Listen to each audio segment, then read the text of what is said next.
Picture the scene. It is July 6, 2026. The atmosphere in Seattle is just, it's absolutely electric. Oh, completely. It's buzzing. Right.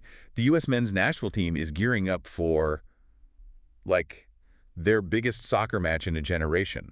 It's a World Cup round of 16 knockout game against Belgium. Huge stakes. Massive. Yeah. But if you're feeling the tension in the air tonight as you listen to this, you know it isn't just about what's going to happen on the pitch. It's about a controversy so explosive it literally has the entire global soccer community up in arms. It really is a perfect storm. I mean, you have this massive global tournament happening on home soil, and suddenly, the focus has shifted entirely off the ball and into the boardrooms. Yeah, totally. We're looking at a collision of sports, some very obscure legal loopholes, and, well, some incredibly high-stakes geopolitics. Exactly. So our mission today for this deep dive is to figure out how the USA's star striker, Falorin Balogun, actually got cleared to play at the very last minute. It's quite the story. It really is.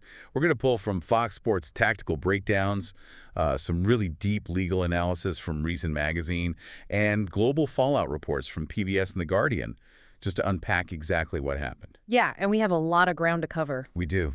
And just a quick heads up for you listening, we're diving into some highly charged political waters today involving former presidents and international lobbying. Our goal here isn't to take a political side, right or left. We are absolutely neutral. We're just looking at what these sources are actually arguing and how it impacts the game. That's right. The reactions to this are intensely polarizing, and our role is simply to map out how we got from, a single footprint on the grass to a literal global diplomatic incident. Okay, let's unpack this. We have to start with the incident itself. Yeah, let's go back to the pitch. Right. Let's rewind to the round of 32 match against Bosnia and Herzegovina. The U.S. was playing incredibly well. They were up 2-0, and Balogun had actually scored the game winner earlier in the match. He was having a fantastic game. He really was. Then we get to the play-in question. Balogun leaps into the air to challenge for a header. The physics of gravity take over, and on his way down, he accidentally lands his cleat directly on the ankle of Bosnian defender Tarik Maharamovic. Ouch. And it's crucial to note the immediate reaction to that moment, or rather, the lack of one. Right, because the ref was right there. Exactly. The on-field referee, Rafael Claus, was standing right there. He had a clear view of the play and didn't even whistle for a foul initially. Play was just going to continue. Wow. Yeah. It was only after the video assistant referee, the VAR, buzzed down and intervened that things really escalated. So they went to the monitor. Right. They showed Claus a super slow-motion review, and based on that isolated frame-by-frame replay, Claus showed Balogun a straight red card for serious foul play. Which genuinely shocked almost everyone watching. The consensus across the soccer world was surprisingly unified. Yeah. U.S. coach Mauricio Pochettino said 99.9% of people agreed it was an unfair red card. Yeah, even the neutrals agreed. Exactly. Even neutral, former Premier League referees like Mark Clattenburg went on record saying the card was incredibly harsh and, frankly, an error. The act of landing on the ankle was entirely unintentional. Balogun was just coming down from a jump. I mean, you can't just hover in midair. Right. Balogun himself was interviewed later and said a yellow card would have been fair, given the dangerous contact. But a straight red was just wildly excessive. Yeah. And the consequence of that red card was massive on the day. The U.S. had to play 35 minutes of a World Cup knockout match down a man, just desperately defending their lead. Wait, this sounds like getting a massive fine from a red light camera because you swerved to avoid a pedestrian. You broke a rule technically, but the intent was entirely innocent. That's a really good analogy, actually. Thanks. So if everyone, including all these neutral experts, agrees this was just a mistake, why couldn't U.S. soccer just appeal it normally? I mean, you see red cards get overturned in domestic leagues all the time. Well, what's fascinating here is the incredibly rigid structure of FIFA's rulebook when it comes to international tournament play. Under normal FIFA rules, you actually cannot appeal a straight red card in this context. You can't appeal at all? Nope. According to Rule 66.4 of the FIFA Disciplinary Code, a sending off automatically incurs a suspension from the subsequent match. There is, no standard appeals process for a referee's judgment call on the pitch during a World Cup. It seems so harsh. It is, Wow. But the rationale is that the referee's word has to be final to prevent endless litigation during a really tight tournament schedule. So Balogun was seemingly out for the critical Belgium match. So U.S. soccer is staring down a barrel They know they can't appeal the red card through the front door because of this Rule 66.4, so their lawyers went looking for a back door. And they found one. Yeah, buried deep in the fine print of the rule book. They found an obscure clause. It's Chapter 4, Article 27. This is where the whole legal clash happens, and it's thoroughly broken down in that legal analysis we read from Reason magazine. Belgium, naturally, is relying on Rule 66.4. They are pointing heavily to the word automatically. They argue a red card means you miss the next game, end of story, no exceptions. Makes sense from their side. But Article 27 states that a judicial body within FIFA may decide to suspend the implementation of a disciplinary measure. Hold on. How can something be automatic if another rule lets you just pause it? Doesn't that make the rule book a complete contradiction?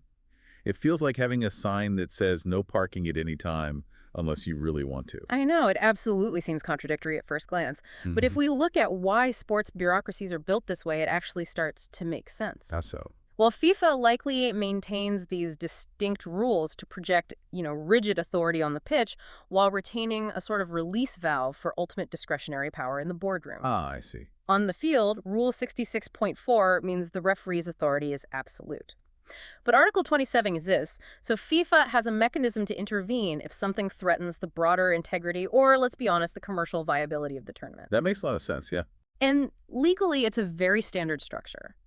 Legal scholar Paul Cassell, writing in Reason, explains it's just like the criminal justice system. A judge might hand down a guilty sentence, but then suspend the execution of that sentence, placing the person on probation instead. Right, so they didn't erase the red card. Exactly. Balogun still has the red card on his record. The punishment wasn't overturned and deleted at all. Okay. But the implementation of his one-game ban is suspended for a one-year probationary period. So if he commits a similar foul within the next year, that one-game ban kicks in immediately, on top of whatever new penalty he gets. Okay, doing this in the middle of a World Cup feels wild, but I know this clause isn't entirely unprecedented. Didn't they use something similar for Cristiano Ronaldo recently? They did back in November 2025. FIFA used this exact same Article 27 for Ronaldo to defer suspension from a qualifying match so he wouldn't miss the opening games of this very World Cup. Wow. Okay. And if you dig into the Guardian source, you'll see FIFA has pulled this lever even further back in history. Wait, really? How far back? All the way back to the 1962 World Cup. Brazil's legendary player Garrincha was sent off in the semifinal. By the letter of the law, he was out of the final. But a disciplinary committee quietly intervened, allowed him to play, and Brazil won the tournament. That is wild. But finding a legal loophole on paper is only half the battle, right? Right. Actually getting the massive bureaucratic machine of FIFA to pull that lever mere hours before a knockout game requires an unimaginable amount of pressure. Oh, absolutely. And that brings us to the political bombshell that literally set the globe on fire. Yes, the intervention. According to detailed reporting from PBS and The Guardian, former U.S. President Donald Trump made 3 direct phone calls to FIFA President Gianni Infantino to lobby for the reversal. 3 calls. 3 calls. And it's well documented that Trump and Infantino have a very cozy relationship going back years. They were heavily involved in securing this 2026 World Cup for North America in the first place. Yeah. And after the suspension was lifted, Trump actually took to Truth Social to take credit. He thanked FIFA for reversing a great injustice and stated, "All I did was ask for a review." Unbelievable. Yeah. And the international reaction to this was nothing short of explosive. You had UEFA, the governing body of European soccer, releasing a statement calling the decision incomprehensible. They were not happy. No, they said a red line was crossed that undermines the entire tournament's credibility. Belgium's coach Rudy Garcia was visibly stunned in his press conference. He quipped that he didn't know July 5th was April Fool's Day. Yeah, that clip went everywhere. I bet. Even former FIFA chief Sepp Blatter, a man who practically wrote the book on FIFA controversies, came out and said, red cards are not overturned by political phone calls. And the managers on the ground were furious. Jurgen Klopp bluntly stated, "This is our sport, not theirs," clearly taking aim at political leaders intervening in the game. Yeah, that's a strong statement. It is. Thomas Tuchel also voiced intense frustration over the lack of consistency. He was asking, what happens when a smaller nation gets a bad red card but doesn't have a former superpower president to make a phone call for them? That's a fair point. The prevailing feeling across Europe is that the pure meritocracy of the sport is being manipulated by American geopolitical weight. Regardless of politics, though, does presidential lobbying actually happen in sports often? Or is this totally unique to this situation? Because I remember the fallout from the 2010 World Cup qualifiers. France eliminated Ireland because Thierry Henry clearly handled the ball before assisting the winning goal. Oh, the infamous handball. Yes, and the referee completely missed it. And Ireland's Prime Minister Brian Cowen actually directly lobbied FIFA and the French president for a replay. Exactly. So if we connect this to the bigger picture, it is absolutely not a unique phenomenon. National leaders frequently advocate for their teams when the stakes are this high. Yeah. Even more recently, in 2025, the U.S. applied significant diplomatic pressure on FIFA regarding Israel's World Cup qualification status amid geopolitical tensions. The core tension here is really universal. How so? Well, on one hand, you have the ideal that sport should be a pure, insulated meritocracy. On the other hand, you have the reality that national leaders view their sports teams as massive extensions of national pride and soft power, and they will use whatever leverage they have when they feel their nation has been wronged. That outrage is really rooted in two entirely different ways of looking at justice, which the Reason magazine piece laid out brilliantly. We are basically watching a real-time battle between substantive justice and procedural integrity. Let's break those down, starting with substantive justice. This is the view heavily advocated by Paul Cassell, the legal scholar and former judge. His argument is that the ultimate overarching goal of any rulebook is fairness. Okay. If 99.9% of the soccer world, including neutral experts, agree that the red card was a harsh, undeniable mistake for an unintentional act, then fixing that mistake is the right outcome. So the ends justify the means. Exactly. Substantive justice was served. In this view, the mechanism doesn't really matter. It shouldn't matter if a coach, a federation president, or a former U.S. president made a phone call. If the end result fixes a genuine unfairness, the system ultimately worked. Here's where it gets really interesting, because the counter-argument is equally compelling and arguably more important for the long-term health of the game. The procedural integrity view, which is argued by legal scholar Richard Bernstein and echoed by UEFA and The Guardian. Right. This view aligns heavily with the philosophy of the late Supreme Court Justice Antonin Scalia. Basically, doing the right thing for the wrong reason is still wrong. The ends do not justify the means. Precisely. The argument here is that the integrity of the process is vastly more important than fixing a single bad outcome. Yeah. If a rigid rule that applies to everyone is subtly bypassed because a VIP applied political pressure, the entire system's credibility is destroyed. It sends a message that the rules apply differently to those with power and access. Which is exactly what UEFA was saying. Right. UEFA's core argument was that when the certainty of rules is no longer guaranteed, the competition itself is undermined. Like, why even have a rule book if a phone call can pause it? Think of it like this. This is like a judge throwing out a wrongful conviction, but they only did it because the city's mayor called them up and asked for a personal favor. Oh, that's a good way to look at it. Yeah. The innocent person goes free, which is fundamentally a great outcome for that person. But the rest of the town is left wondering if the courts are actually rigged. And they're left wondering if they would get that same leniency without the mayor's help. This raises an important question, though, one that brings in another crucial legal concept, which is standing. Standing. Yeah, standing is essentially the legal right to claim that you were injured by an action, and therefore have the right to complain about it. Cassell points out that Belgium is the loudest voice claiming unfairness right now. But do they actually have standing to complain? I mean, they weren't even on the pitch when the bad call happened against Bosnia. Legally speaking, they weren't injured by the red card, nor are they directly injured by its reversal. Yeah, U.S. coach Pochettino leaned heavily into this point. He argued the United States was the only actual victim in this whole saga. They were the ones who had to unfairly play 35 minutes down a man against Bosnia, completely risking their elimination from the tournament. Exactly. He told the press, "It's not as if we're benefiting. There's no extraordinary gain we're getting out of all this. They aren't getting a free penalty kick. They're just getting their starting player back after suffering an unjust penalty in the first place."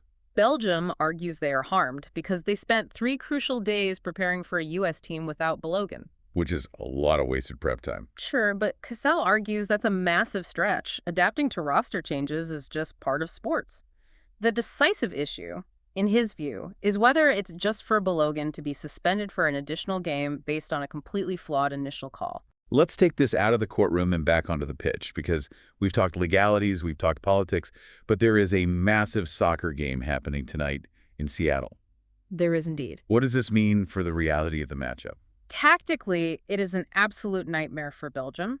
As Thierry Henry pointed out on FAQ Sports, breaking this news just a day before the match completely ruins Belgium's preparation. Because they prepped for Pepe. Right. They have spent the entire week planning for a U.S. attack, likely led by Ricardo Pepi. Pepi is more of a traditional target man. He holds the ball up. He plays back to the midfield. But Balogun is totally different. Entirely different. Balogun uses immense pace to make runs behind the defensive line. Belgium's center backs have prepared for a physical battle, and now they are facing a track meet. And the U.S. lineup they are facing is incredibly deep. You're looking at Matt Freese in goal, a sturdy backline of Ream, Richards, Freeman, and Anthony Jedi Robinson. Tugger. Yeah, plus a midfield engine room of Tyler Adams, Malik Tillman, and Weston McKennie. And up front, Christian Pulisic and the returned Falorin Balogun, which pushes Pepe to the bench. It's a formidable squad. The U.S. has been an absolute wagon, scoring 9 goals so far in the tournament. 9 goals is huge. It is, but Belgium is no joke. They are an experienced, incredibly dangerous squad with absolute global legends like Kevin De Bruyne pulling the strings in midfield. You've got Romelu Lukaku up top, plus the sheer, unadulterated pace of Jeremy Doku on the wing. That pace is terrifying. Very. U.S. defender Walker Zimmerman noted in his presser that Belgium won't likely try to dominate possession, but they have incredible quality on the counterattack. But honestly, beyond the X's and O's, there is a massive psychological asterisk hovering over this game. So what does this all mean for the players? Do they embrace the villain era, or does the pressure of proving this wasn't a rigged victory weigh them down? Because FOX sports analyst Alexi Lawless says they should completely embrace the villain era. Typical Lawless. Right. He said that any benefit of the doubt for the U.S. from the global community is entirely gone. They will be seen as the rich kids receiving special treatment. But his takeaway is essentially, who cares? Us against the world, that's fine. Embrace the hate. Yeah, he believes the U.S. needs all guns blazing to advance, and Belgium is quite simply their biggest gun. But on the flip side, you have voices like Norway's coach, Ståle Solbakken. He basically said that if the U.S. wins tonight, the victory will carry a permanent asterisk in the eyes of the globe. A permanent asterisk. Yeah, and The Guardian echoed this sentiment, noting that a win won't be seen as a triumph of American soccer development, but as a victory engineered by FIFA executives in a boardroom. For the players, it transforms a simple soccer match into a referendum on fairness.